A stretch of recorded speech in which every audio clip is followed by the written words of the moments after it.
Bonjour à tous, je fais cette petite vidéo comme je vous avais promis par rapport au documentaire sur lequel vous m'avez posé des questions. Donc j'ai noté des questions, elles sont anonymes, vraiment j'ai pas mis votre prénom, voilà. Donc je vais répondre à vos questions, c'est maintenant que ça se passe. Alors première question, tu as fait combien de familles d'accueil? J'ai fait 3 familles d'accueil et dans la dernière j'y suis restée 5 ans. Donc ma première famille d'accueil s'est passée en Seine-et-Marne dans le 77, la seconde dans le 91 où je suis restée 2 ans aussi, et la dernière dans le 41 où je suis restée 5 ans et demi. Voilà. Regrettes-tu les tatouages de ton ex? Alors il y en a un que je regrette, c'est le Elodie qui est là. Que j'ai fait quand j'étais bourrée. J'aurais été à jeun, ce tatouage n'aurait pas existé, il n'aurait pas pris de la place sur mon bras. Ce qu'il en est de mon premier amour, Anaïs, je ne la regrette pas. Pourquoi? Pour la simple et bonne raison, c'est que si j'ai réussi à m'en sortir, c'est aussi quelque part grâce à elle, malgré le mal qu'elle m'a fait et qu'on s'est fait. Ça va dans les deux sens. Mais non, ça a été une femme que j'ai vraiment très fortement aimée. Vraiment, vraiment, c'était mon premier amour. Et c'est la première fois de ma vie que je tombais vraiment, vraiment amoureuse. Pardon. Je parle pas bien français, moi. Donc voilà. Troisième question. De quoi tes parents sont-ils décédés? Mon papa est décédé d'une tumeur au cerveau, donc ça vient de la tête, à cause de l'alcool, parce qu'il était alcoolique, et ma maman, c'est l'alcool également. De l'alcool, la cigarette. Donc voilà.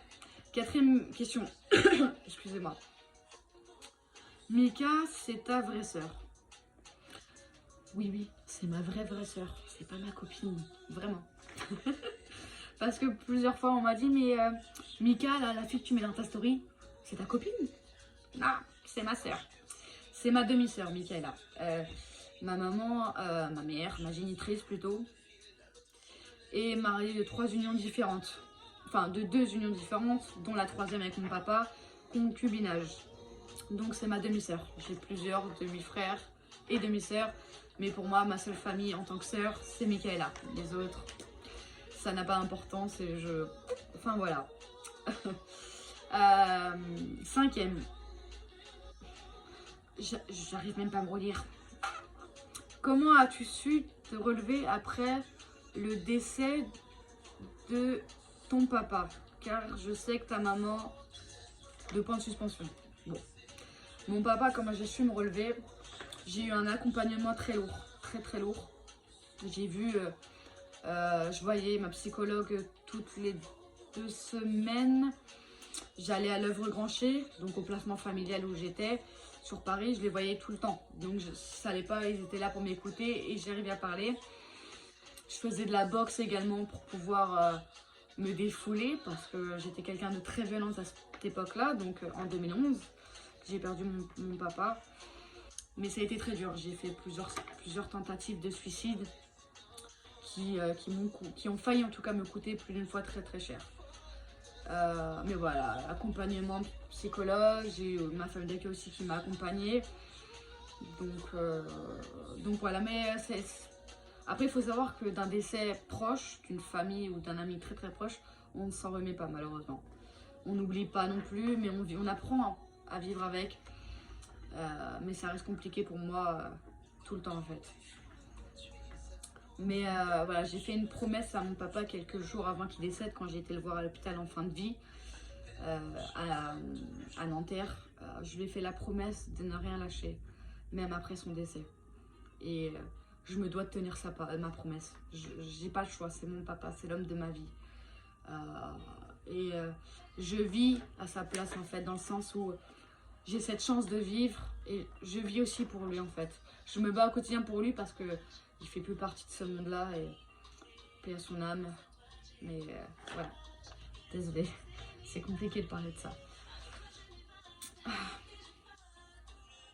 Comment et pourquoi es-tu partie du 41, donc du Loir-et-Cher? Je suis partie parce que j'avais signé mon fin de contrat de ma prise en charge. J'avais 21 ans. Donc bien évidemment, j'allais pas rester éternellement en famille d'accueil. Il fallait un jour que je prenne mon envol. Donc ça a 21 ans. J'ai dû venir sur Paris parce que déjà ma famille est sur Paris. Donc ma grand-mère en tout cas est sur Paris. Mes tantes aussi. Donc il fallait que je recrée un lien avec ma famille. Avec ma grand-mère, pas besoin parce que j'avais toujours ce lien fraternel. Fraternel. D'accord, je suis fatiguée. J'aurais pas dû aller au travail aujourd'hui. J'ai toujours ce lien, je veux dire, très fort avec ma grand-mère, qui m'a élevé aussi une partie de ma jeunesse. Donc voilà, je fais court. C'est difficile aussi de parler de ça. Excusez-moi, mais...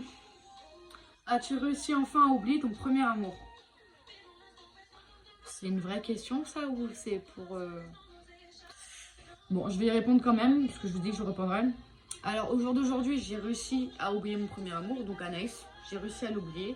Ça a mis un peu plus de 3 ans avant que je réussisse à tourner la page avec elle. Mais entre-temps, après notre séparation, il s'est passé tellement de choses. Voilà, elle m'a fait énormément de mal après notre séparation. Que ça m'a permis de réussir à l'oublier et de passer à autre chose. Donc voilà, Dieu merci, je recette en la page. D'ailleurs, merci à elle de m'avoir fait du mal parce que grâce à elle, je ne souffre plus à penser à elle. Et d'ailleurs, au jour d'aujourd'hui, je suis avec une merveilleuse femme qui est ma fiancée et bientôt le passage. Je pars en avance, je devrais pas. D'ailleurs, gros bisous à ma chérie. Après tous ces drames, comment vois-tu ton futur? Il y a eu un bruit dans ma chambre bizarre, ça m'a fait flipper. Les voisins. Je vois très bien mon futur. Une chose est sûre, c'est que mes enfants n'auront pas la même... comment dire? Je peux pas parler d'éducation parce que j'ai pas eu d'éducation. Mes enfants ils vont pas subir ce que moi j'ai subi en tout cas quand j'étais petite. Ils auront une vie épanouie. Voilà, ils vont très bien grandir. Je vais leur donner tout l'amour que j'ai à donner et que j'ai reçu aussi par mon papa. Je vais être une maman poule. Hein. Je devrais pas, je sais. Par contre, ils auront une éducation très stricte. C'est-à-dire qu'à l'école, ils vont pas être comme moi. C'est tous les jours, ils iront à l'école et au travail. Et croyez-moi, il n'y aura pas d'heures de colle dans leur carnet comme moi. J'allais. Même des renvois d'école. Ah non, non, non, non, non, non, non, non, non. Mes enfants, ça va filer droit. Ils auront tout l'amour qu'ils veulent, il n'y a pas de problème. Mais il n'y aura pas d'heure de colle. Hein. S'ils me ramènent 1 heure de colle, ils vont faire la chaise pendant 1 minute sur le mur, ça va les calmer. Ils vont réfléchir après à 2 fois avant de me ramener un carnet avec 1 heure de colle ou 2. Ou un petit mot, votre fils est mal comporté. Je sais pas. Non, non, non, non, vous rigolez ou quoi? Ah non. Non. Quand même, ça va être des enfants exemplaires. Comment tu arrives à faire tes tatouages sur ton histoire sans souffrir? Mais justement, mes tatouages, je les fais justement pour moins y penser, pour que ce soit moins douloureux pour moi à l'avenir. Surtout pour mon papa, qui est tout le bras gauche, c'est pour mon papa uniquement. Donc les roses, l'aile. Alors l'aile, ça signifie que parce que mon père, un ange, ça a 2 ailes. Mon papa est parti, donc il a une aile avec lui qu'il a emportée. Et moi, je vis qu'avec une seule aile. Donc voilà, la rose, les notes de musique. Parce que quand il parlait, il me faisait... Mais en fait, quand j'étais petite, je me rends compte que j'étais vraiment amoureuse de mon papa. Mon papa, l'homme de ma vie. Et le premier tatouage que ma soeur m'a payé par rapport à mon papa, qui signifie I love you for eternity. #M, je t'aime pour l'éternité, mon papa, Michel. Donc voilà. Pourquoi préfères-tu ton père à ta mère? Mon papa, je le préfère à ma mère parce que tout simplement que mon père n'était pas violent avec moi. Ma mère, ma génitrice, elle était extrêmement violente avec moi. Elle me tapait avec des coups de canne dans la nuque, dans la colonne vertébrale, je me rappelle dans les genoux, j'avais des bleus tout le temps à l'école. C'était insupportable. J'étais obligée d'aller voir ma grand-mère parce que ça allait pas. Mais mon père était là quand même pour calmer le jeu et calmer ma mère surtout. Parce que aujourd'hui, es-tu toujours violente? Aujourd'hui, je ne suis plus violente. Tu pourras me faire les pires saloperies, je vais pas t'en me coller une. Comme au collège ou en primaire où j'utilisais les poings comme à la boxe. comme mon papa m'avait appris dès l'âge de 4 ans, où je boxais à 4 ans. Non, non, non. Comme un exemple, il y a quelques mois de ça, on a été violente vis-à-vis de moi, on m'a étranglé violemment où je ne pouvais plus respirer. Je suis restée comme ça, j'ai pas bougé, j'ai pas levé un bras en tapant, non. Même cette personne-là, je lui ai dit et elle me dit t'as tout mon respect. Je sais pas comment t'as fait pour te contrôler. Je dis parce que tout simplement j'ai trop été violente dans mon passé, que aujourd'hui je vais sur mes 24 ans bientôt, au mois d'août. Et je peux plus avoir ce comportement, sachant que j'ai une vie saine au jour d'aujourd'hui. Et que je continue de faire un travail sur moi-même. Et que non, en fait, avec du recul, mon papa ne m'a pas élevée comme ça, il aurait pas voulu que je continue à être violente. Donc je prends sur moi au quotidien. Et la violence ne résout pas tout en fait, tout simplement. Il faut savoir parler, les paroles font plus mal que les coups. Donc voilà, les mots restent, les coups s'effacent avec le temps. Donc voilà, dernière question. À l'école, ont-ils remarqué des choses, des coups ou des blessures que tu recevais à la maison? Oui. À l'école, ils se sont au bout d'un moment rendus compte que j'avais des bleus sur moi. Et dû à mon comportement aussi, ils ont remarqué qu'il y avait quelque chose qui clochait pas. Parce que soit j'étais violente, vraiment violente, ou soit je me renfermais sur moi-même et je parlais pas. Pas un bonjour, j'avais toujours la tête baissée parfois. Donc voilà. Ils s'en ont rendu compte et au bout d'un moment, je pouvais plus garder le silence. Si je dis pas de bêtises, j'étais en CLIS à l'époque.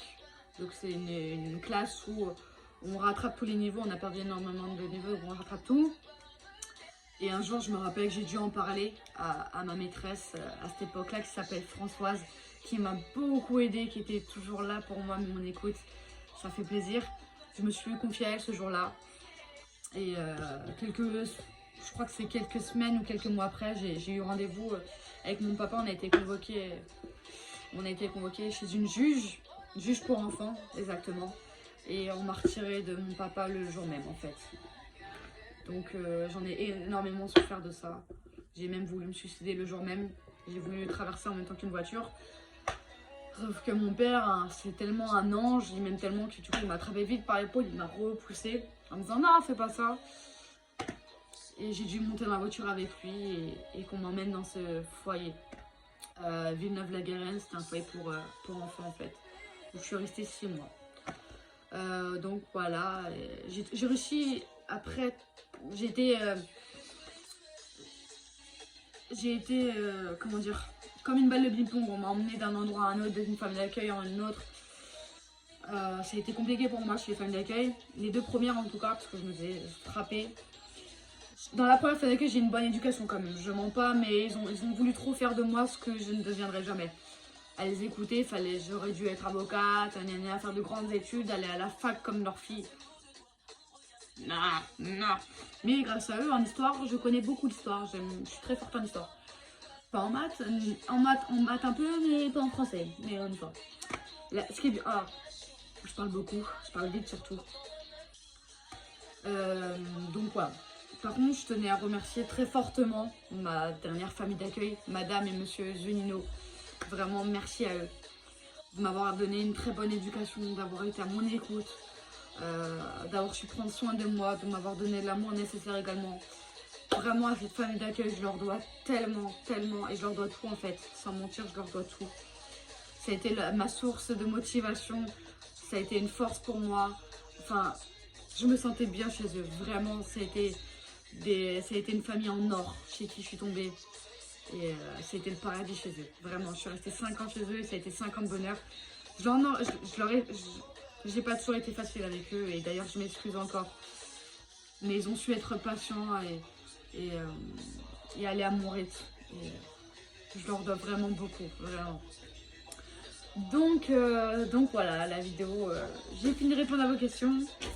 Je tenais à remercier aussi Andrea Rollins pour le documentaire et toute l'équipe qui ont bossé vraiment dur pour réaliser cette chose-là. Donc voilà, la morale dans tout ça, dans mon parcours, c'est que quoi qu'il arrive, il faut vraiment jamais, jamais baisser les bras. Toujours avoir la tête haute, toujours se battre coûte que coûte, même si c'est dur, vous n'êtes pas tout seul. Et ça, il faut comprendre, il faut l'entendre, vous avez des droits. Donc vous avez le droit à la parole. Voilà. Il faut savoir aussi, pour avoir un bon équilibre en soi, il faut savoir s'entourer des bonnes personnes.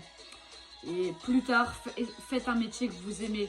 Même si c'est un métier qui est dur à avoir, donnez-vous les moyens d'y arriver à l'école. On n'a rien sans rien. J'ai pas, à l'école, j'étais une encre. On dit encre ou cancre? Cancre. Moi, le français. Mais voilà, au jour d'aujourd'hui, je m'en sors avec un CAP d'aide à la personne. Je travaille en tant qu'auxiliaire de vie auprès des personnes âgées. Je continue ce métier qui m'épanouit au quotidien et dans lequel j'en donne beaucoup d'amour, beaucoup de force. Voilà, vouloir c'est pouvoir. On n'a rien sans rien. Et qu'est-ce que je peux vous dire de plus? Faites attention à vous. Que Dieu vous bénisse. Et comme tout le monde, vous avez le droit au bonheur. Ne vous laissez faire par personne. Et quand ça va pas, il faut savoir le dire. Il y a des numéros qui existent maintenant. Donc voilà. Je vous fais de gros bisous. Je pense fort à vous. Et prenez soin de vous. Pensez à vous. Vous. D'accord? Uniquement à vous. Et les autres, laissez-les de côté. Et entourez-vous des bonnes personnes. Que des personnes positives et saines. Les gens qui sont toxiques, mettez-les de côté. D'accord? Vous avez su grandir sans l'aide de personne, sans amis, vous saurez mourir seul, croyez-moi. Enfin, seul, façon de parler. Mais, comment dire, c'est pas vos amis qui vont vous rapporter votre fiche de salaire à la fin du mois. C'est vous, uniquement vous. C'est pas vos potes, c'est pas je sais pas qui, c'est vous. Donc voilà. Bon, allez, bonne journée à vous tous.